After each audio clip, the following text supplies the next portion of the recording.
오늘 본문의 말씀을 가지고 삼손을 통해 알려주시는 믿음의 모습이라는 제목으로 함께 말씀 나누도록 하겠습니다.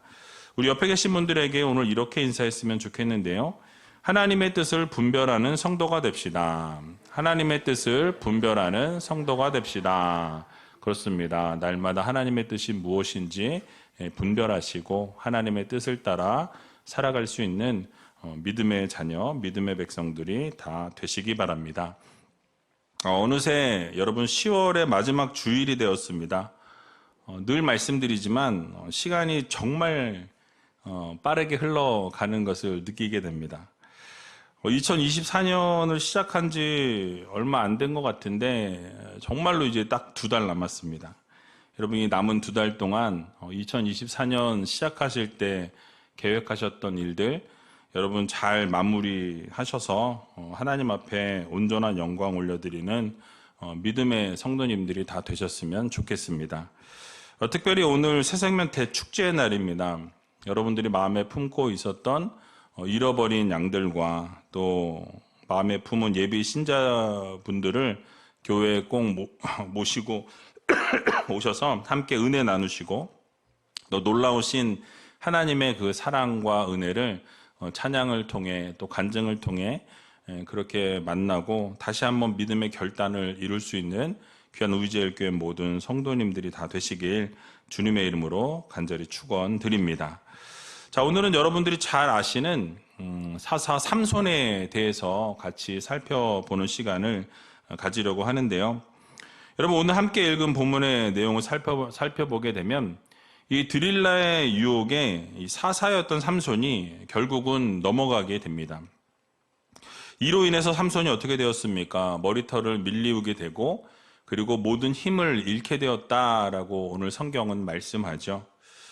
여러분 그리고 블레셋 사람들에게 붙잡히게 되어서 결국 2 눈을 뽑히게 되고 옥중에서 맷돌을 돌리게 되는 처참한 신세가 되는 것을 우리는 성경을 통해서 보게 되었습니다. 자, 이러한 모습을 통해 하나님께서 우리들에게 허락해 주시는 교훈이 무엇인지 오늘 본문 말씀을 통해서 함께 생각해 보는 시간을 갖도록 하겠습니다. 자, 먼저는 전체적인 이 내용, 오늘 본문의 내용을 통해서 주시는 교훈을 생각해 보면 이 죄의 유혹은 상당히 달콤하지만 그 결과는 결국 파멸에 이르게 된다라는 것을 우리들에게 교훈해 주고 있습니다. 여러분 삼손이 드릴라의 집요한 요청을 이기지 못했습니다. 그녀의 말을 들어줌을 통해서 어떻게 되었습니까? 블레셋 사람들에게 잡히게 된 것이죠. 그리고 거기서 끝난 것이 아니라 눈을 뽑히게 되고 노역을 살게 되는 맷돌을 돌려야 되는 그런 고난 가운데 처하게 됩니다. 아마도 삼손이 이 드릴라의 청을 들어주면서 그런 생각을 했을 거예요. 이것을 들어주면 우리의 관계가 더 좋아지지 않을까? 지금 이렇게 좀 흔들리고 있었던 이런 관계들이 아름답게 회복되지 않을까? 이제 더 이상 괴롭히지 않고 이전처럼 좋은 사이로 관계가 좋아지지 않을까? 뭐 이런 기대를 했던 것 같습니다. 즉 삼손은 그녀의 유혹을 연인들 사이에서라면 언제든지 일어날 수 있는 이 달콤한 어떤 사랑 싸움 정도로 가볍게 생각했던 것 같습니다. 자, 그러나 그녀의 유혹은 결코 달콤한 유혹이 아니었다라는 것이죠.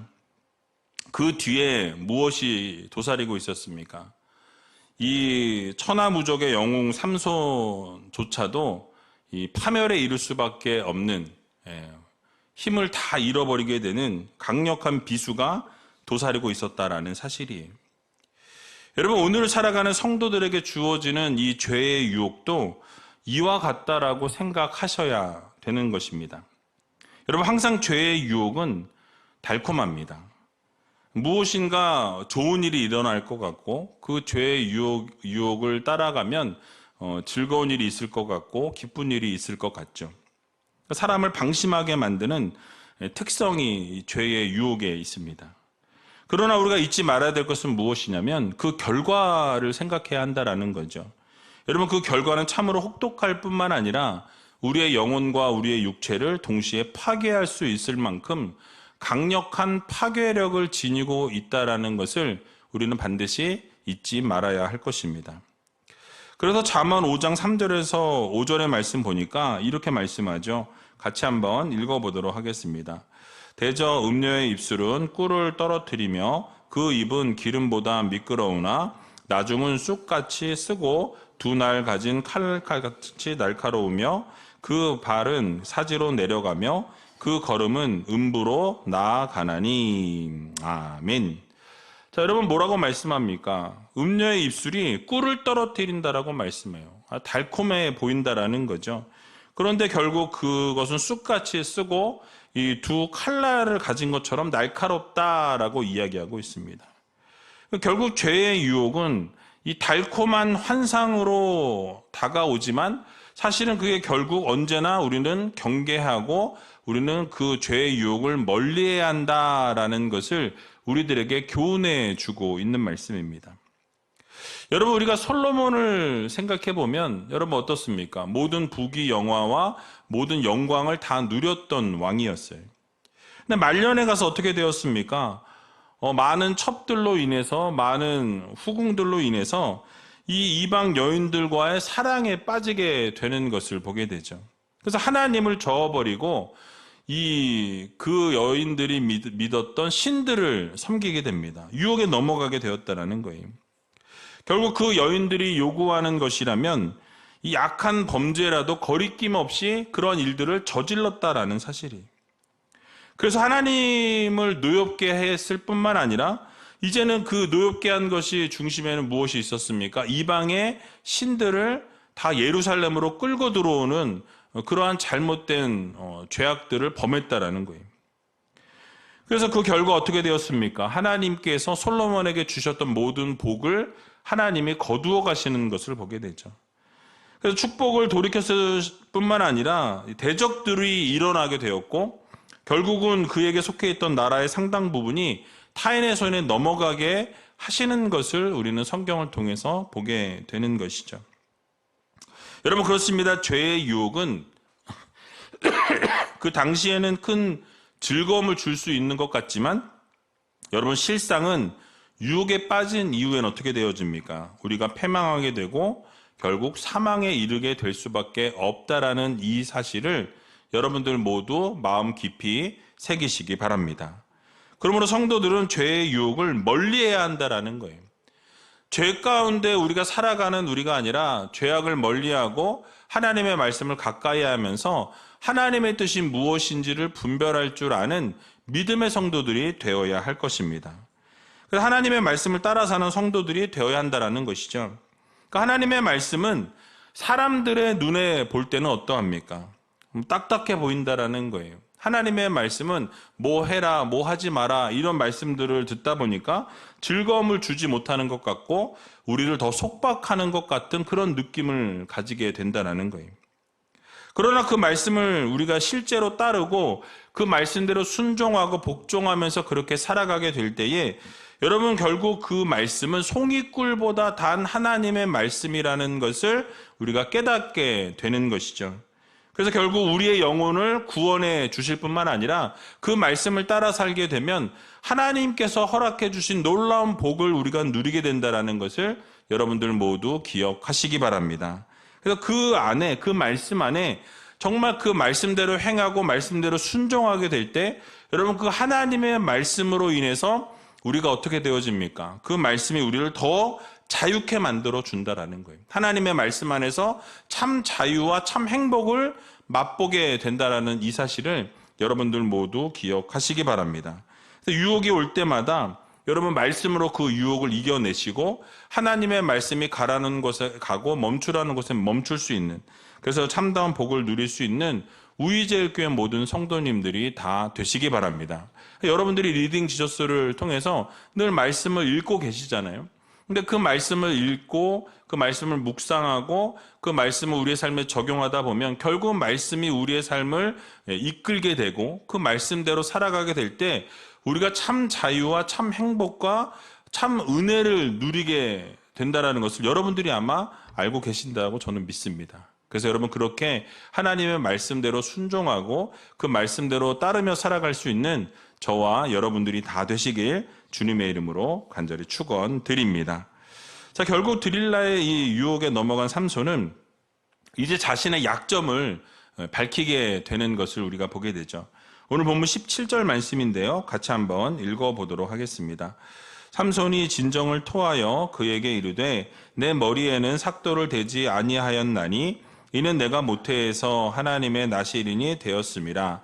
만일 내 머리가 밀리우면 내 힘이 내게서 떠나고 나는 약하여져서 다른 사람과 같으리라. 아멘. 자, 여러분 삼손이 지금 뭐라고 이야기하고 있습니까? 자신이 나시린이라는 것을 밝히게 되죠.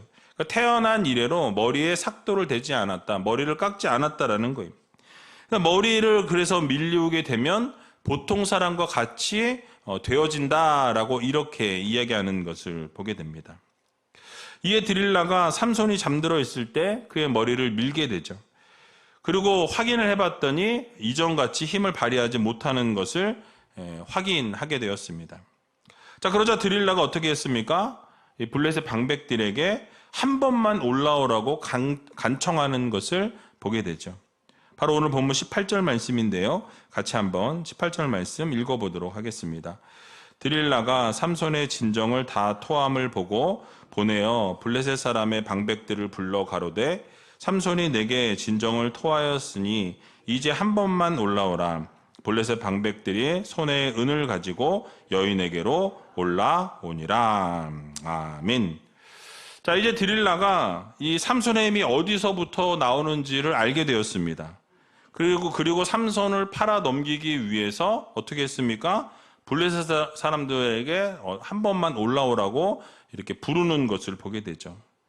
그러니까 여기 이 간청하고 있는 것을 우리가 좀 주목해 볼 필요가 있어요. 이제 한 번만 올라오라, 한 번만 올라오라라고 이렇게 아주 간절하게 외치는 것을 보게 됩니다. 당시가 어떤 상황이었습니까?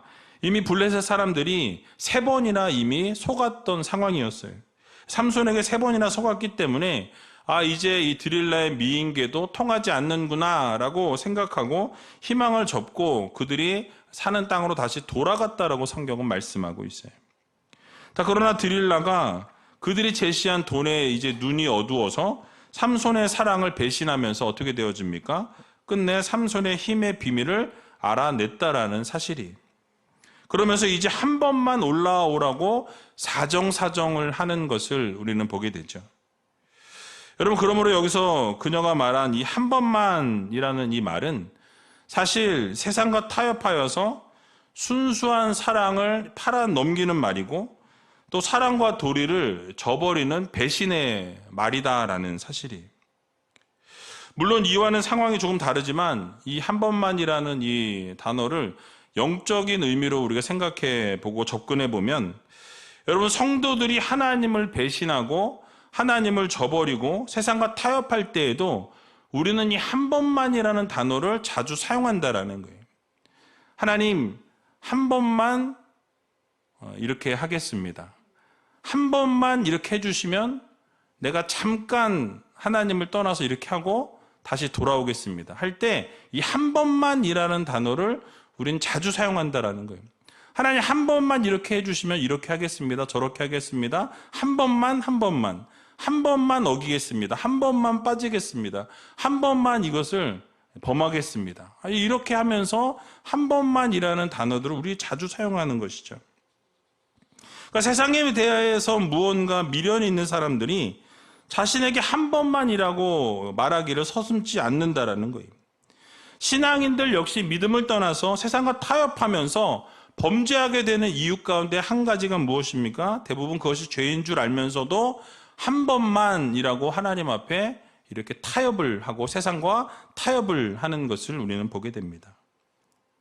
그래서 여러분 한 번만 해보자는 생각에서 출발한다라는 거예요. 그러나 그 한 번만은 한 번으로 끝나지 않는다는 데 문제가 있다라는 사실입니다. 여러분 다윗을 생각해 보면 우리아의 아내 밧세바를 보면서 큰 범죄를 저지르게 되죠. 한 번만이라는 생각으로 시작을 했을 거예요. 그러나 그 한 번만이라는 생각은 거기서 멈추지 않습니다. 결국 우리아를 전쟁에 내보내서 죽이게까지 하는 그런 일들을 저지르는 것을 우리는 보게 되죠. 그러니까 여러분, 한 번만으로 끝나는 경우가 없음을 우리는 알아야 한다는 거예요. 그것은 또 다른 한 번만이라는 것을 요구하게 된다는 거예요. 결국 우리가 한 번 타협하기 시작하면 계속해서 지속적으로 그 타협을 악과 어두움의 세력과 다시 또 타협을 하게 된다는 거예요. 결국은 하나님께 큰 범죄를 저지르는 그 일들이 시작되어지는 것이 이 한 번만이라는 경우라는 거예요. 다윗은 분명히 한 번만일 줄 알고 저질렀던 범죄였지만 여러분, 그 범죄는 또 다른 한 번만이라는 범죄를 낳게 되는 것을 보게 됩니다. 여러분, 그렇습니다. 우리의 삶에도 마찬가지라는 거예요. 이 한 번만이라는 생각으로 세상과 타협하고 세상과 야합하게 되면 항상 똑같은 죄를 반복하는 삶을 살아갈 수밖에 없다라는 이 사실을 여러분들 모두 마음에 깊이 새기시기 바랍니다. 그러므로 사랑하는 우리제일교회 성도 여러분, 우리는 세상과 타협하기 위해서 한 번만을 외치는 성도가 아니라 하나님을 향해서 언제나를 외칠 수 있는 믿음의 성도님들이 다 되시기 바랍니다. 하나님을 향해 언제나를 외친다라는 것은 하나님의 뜻을 위해 언제나 살아간다라는 말씀이에요. 여러분, 그런 사람들에게 하나님의 복이 임한다라는 것을 여러분들 모두 기억하시기 바랍니다. 세상에서 한 번만을 외치면서 세상과 타협하며 살아가는 우리가 아니라 언제나 하나님의 뜻대로 살아가고 항상 하나님 중심으로 살아가고 언제나 하나님과 동행하는 삶을 살아가고 항상 주님의 놀라우신 은혜와 역사 안에 거할 수 있는 그런 믿음의 성도님들이 다 되시기 바랍니다. 그래서 여러분, 우리가 언제나 하나님 말씀에 순종하고 항상 주님 말씀에 복종하고 날마다 주님께서 이루실 일들을 기대하면서 그렇게 주님 말씀 따라서 살아갈 수 있는 귀한 우리제일교회 모든 성도님들이 다 되시길 주님의 이름으로 간절히 축원드립니다. 자, 이제 힘을 잃은 삼손 앞에 드릴라가 이 블레셋 사람들을 불러놓고 삼손을 깨우게 됩니다. 오늘 본문 20절 말씀인데요, 같이 한번 읽어보겠습니다. 드릴라가 가로되 삼손이여, 블레셋 사람이 당신에게 미쳤느니라 하니 삼손이 잠을 깨며 이르기를 내가 전과 같이 나가서 몸을 떨치리라 하여도 여호와께서 이미 자기를 떠나신 줄을 깨닫지 못하였더라. 아멘. 자, 삼손이 이 드릴라의 유혹에 넘어가서 머리카락을 다 밀렸다, 깎였다라고 말씀하고 있어요. 그렇게 되니까 어떻게 되었습니까? 그 이전처럼 힘을 발휘하지 못했다라고 이렇게 말씀하죠. 여러분, 그 이유가 무엇입니까? 바로 하나님께서 그를 떠나셨다라고 말씀하고 있어요. 하나님이 함께 하실 때는 그에게 힘이 있었지만 하나님이 그를 떠나시게 될 때 그 모든 힘을 잃게 되었다라고 말씀하고 있는 것입니다. 그러니까 여기서 하나님을 떠나셨다라는 이 말씀은 하나님께서 그에게 주셨던 힘과 능력이 그 성령으로 인해서, 하나님 주신 성령으로 인해서 힘을 주셨는데 그 성령을 이제는 거두셨다라는 의미를 내포하고 있어요. 즉, 하나님께서 그가 온전치 못한 행동을 할 때에도 성령을 덧입어서 그가 힘을 냈고 능력을 행하게 하셨다라는 거예요. 그러나 결정적으로 삼손이 이제 여자로 인해서 하나님을 기만하게 되고 하나님 앞에 범죄하게 되었고 이제는 하나님이 나시린으로 살아가라고 구별된 삶을 살게 하셨음에도 불구하고 그렇게 살아갈 수 없게 되자 이제 부득불 이 성령을 하나님께서 거두셨다라는 사실이에요. 여러분, 이러한 사실을 오늘날 그리스도로 말미암아서 성령을 소유하게 된 성도들 역시도 범죄로 인해서 우리 안에 내주하시는 성령을 소멸할 수 있다는 것을 우리는 기억해야 할 것입니다. 성령이 소멸되어지면 성령을 통해서 주셨던 은사가 소멸되어질 수 있고 그 능력을 힘입지 못하게 될 수 있다는 것을 우리는 기억해야 하는 것이죠. 성경에 뭐라고 말씀합니까? 성령을 그래서 근심케 말라고 말씀합니다. 성령을 욕되게 하지 말라고 말씀하고 성령을 회방하지 말라고 말씀합니다. 성령을 속이지 말라고 명확하게 말씀하는 것을 우리는 보게 되죠. 그래서 성령을 향한 범죄는 영원히 사하심을 얻을 수 없다라고 성경은 우리들에게 교훈해주고 있는 것을 보게 됩니다. 중범죄라는 거예요. 여러분 그렇습니다. 우리가 죄를 짓다 보면 성령과의 교제가 멀어질 수밖에 없어요. 하나님을 떠난 삶을 살아가다 보면, 하나님과 멀어진 삶을 살아가다 보면 당연히 하나님과 멀어질 수밖에 없는 삶으로 귀결된다라는 것이죠. 결국 우리에게 주어진 영적 은사도 소멸되어진다라는 것, 무효가 될 수 있다라는 거예요. 더 나아가서는 이 구원받은 우리가 이 구원조차도 무효화될 수 있다라는 것을 우리는 잊지 말아야 할 것입니다. 그러므로 우리 모두는 성령의 능력을 소멸함이 없이 더욱 성령을 온전히 덧입기 위해서 우리가 죄된 우리의 육체의 소욕을 단호하게 물리칠 수 있는 믿음의 성도들이 다 되어야 할 것입니다. 그래서 갈라디아서 5장 17절에 보니까 이렇게 말씀하죠. 같이 한번 읽어보도록 하겠습니다. 육체의 소욕은 성령을 거스리고 성령의 소욕은 육체를 거스리나니 이 둘이 서로 대적함으로 너희의 원하는 것을 하지 못하게 하려 함이니라. 아멘. 그러니까 여러분 우리의 소욕, 우리의 욕심과 욕망이 성령이 하고자 하시는 그 욕심과 성령이 하고자 하는 일들과 부딪히게 되어 있다는 거예요. 우리 안에서 어떻게 해요? 소용돌이친다라는 거예요. 여러분들 살아갈 때 여러분의 삶을 돌아보시기 바랍니다. 이것이 죄인 것을 알면서도 우리가 그냥 그것을 저지르려고 하는 그런 일들이 우리 가운데 있다라는 거예요. 그러나 성령께서 뭘 말씀하십니까? 그것은 하나님이 기뻐하시지 않는다라는 것을 우리에게 말씀하시고 알려주신다라는 거예요. 그래서 이것이 늘 우리 안에서 부딪힘이 있다라는 거죠. 그러므로 우리의 죄의 문제가 성령을 소멸할 수 있다라는 것을 우리가 마음 깊이 새기시고 날마다 성령의 충만함으로 살아갈 수 있는 믿음의 성도님들이 다 되시기 바랍니다. 그래서 성령이 원하시는 것이 무엇인지 분별하시고 정말 성령께서 우리에게 말씀하고자 하는 것이 무엇이고 또 깨닫게 하고자 하시는 것이 무엇인지 그래서 성령님과 늘 함께 동행하는 삶을 살아갈 수 있는 믿음의 성도님들이 다 되시기 바랍니다. 자, 그런데 이렇게 살아가기 위해서는 하나님과의 영적 교제에 민감한 성도들이 되어야 한다는 거예요. 여러분 삼손을 보게 되니까 이 성령께서 이미 그로부터 떠나셨음에도 불구하고 그는 그것을 인지하지 못했던 것을 우리는 보게 됩니다. 자신에게 여전히 힘이 있는 줄로 착각했던 것을 우리는 보게 되는 것이죠. 그래서 20절에 보니까 뭐라고 말씀합니까? 내가 전과 같이 나가서 몸을 떨치리라 라고 이야기합니다. 그런데 여러분 삼손이 어땠습니까? 이미 성령께서 그의 몸에서부터 떠나셨고 그의 힘이 이제 없어졌기 때문에 블레셋 사람들에 잡히게 되었고 결국 눈을 뽑히게 되었다는 사실이에요. 자, 그렇다면 여러분 삼손이 왜 성령께서 그를 떠나셨다는 사실을 인지하지 못했을까요? 왜 알지 못했냐라는 거예요. 여러분 그 이유는 그가 하나님과의 영적 교제에 민감하지 못했기 때문이라는 거죠. 늘 성령과 함께하고 동행하면서 성령과 함께할 때에 이 성령께서 함께 하시는 일들을 민감하게 반응해야 함에도 불구하고 그는 민감하게 반응하지 못했다라는 사실입니다.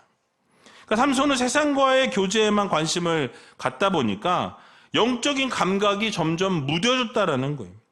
그러니까 하나님과 이미 관계가 단절된 그런 상황 가운데 빠져 있었음에도 불구하고 그 사실을 인지하지 못했고 깨닫지 못했다라는 사실입니다. 그래서 우리가 여기서 알 수 있는 것이 무엇입니까? 이러한 일들이 비단 삼손에게만 국한되는 일이 아니다라는 것을 우리는 기억해야 한다라는 거예요. 여러분 우리 주변에도 보게 되면 하나님을 믿는다고 하면서도 하나님과의 영적 교제가 없는 분들이 있다라는 거예요. 둔감한 사람들이 있는 것을 보게 됩니다. 어떤 사람들은 스스로 믿음이 좋다라고 이야기하는 것을 보게 되죠. 근데 실상은 하나님의 뜻이 무엇인지도 알지 못하고 하나님이 원하시는 게 무엇인지 깨닫지 못하고 하나님이 말씀하심에도 불구하고 그 말씀대로 순종하지 못하고 살아가는 성도들이 많이 있다라는 거예요. 그저 나의 이익에 관계된 일이나 또는 세상과의 교제에 더 많은 관심과 더 많은 생각을 쏟아붓는 경우가 많은 것을 보게 됩니다. 여러분 유대인들을 생각해 보면 어떠했습니까? 자신들이 하나님의 선택을 받은 선민이라는 그런 강한 자부심을 가지고 있었어요. 그러면서 유대교의 신앙을 뽐내는 그런 교만한 위치에, 그런 자리에 서 있었던 것을 우리는 보게 됩니다. 하지만 실상 그들은 하나님을 알지도 못했을 뿐만 아니라 자기들 가운데 성령으로 함께 오신 예수 그리스도를 배척했다라는 거예요. 심지어는 그 주님을 십자가에 못 박기까지 하는 그런 범죄를 저지르는 것을 우리는 보게 됩니다. 만약 그들이 하나님과 어떤 영적 교제가 깊이 있었다라고 한다면, 여러분 민감했다라고 한다면 결코 그들은 그러한 범죄를, 어리석은 잘못을 범하지 않았을 거예요. 자, 여러분 그렇다면 우리가 어떻게 하면 하나님과 영적 교제에 민감한 성도들이 될 수 있겠습니까? 여러분 그것은 너무나 뻔한 이야기고 여러분들이 너무나 잘 아시는 이야기예요. 항상 하나님과 민감한 이 교통이 있어야 된다는 거예요. 하나님의 뜻이 무엇인지를 우리가 늘 묻고, 하나님이 기뻐하시는 것이 무엇인지를 발견하고, 그리고 하나님이 기뻐하시는 그것을 향해 한 걸음 한 걸음 나아가는 삶을 살아가는 것, 그것이 바로 하나님과 영적 교제가 쌓이게 되는 지름길이라는 것입니다. 그러니까 세상적인 것을 구하고 세상적인 것을 바라보며 살아가는 우리가 아니라 위의 것을 찾고 하늘의 것을 소망하면서 하나님이 기뻐하시는 삶을 살아갈 수 있는 믿음의 성도님들이 다 되시기 바랍니다. 그래서 하나님의 음성에 날마다 귀를 기울이고, 그래서 하나님이 우리에게 말씀하시는 것을 듣고, 하나님이 말씀 가운데 말씀하실 때마다 그 말씀에 순종하고, 그래서 우리가 예수로 충만하고 성령으로 충만하고 말씀으로 충만한 삶을 살아가게 될 때에 결국 우리는 영적으로 민감한 성도들이 될 수밖에 없다라는 사실이에요. 그러므로 이번 한 주간도 하나님께서 말씀하여 주실 때, 말씀으로 말씀하실 때 여러분 그 말씀 가운데 거하시고 말씀대로 행하시고 날마다 말씀 가운데 함께하면서 영적인 그런 부분에 민감하게 반응하여서 하나님의 마음을 기쁘게 해드리고 하나님의 마음을 시원케 해드리는 귀한 우이제일교회 모든 성도님들이 다 되시길 주님의 이름으로 간절히 축원드립니다.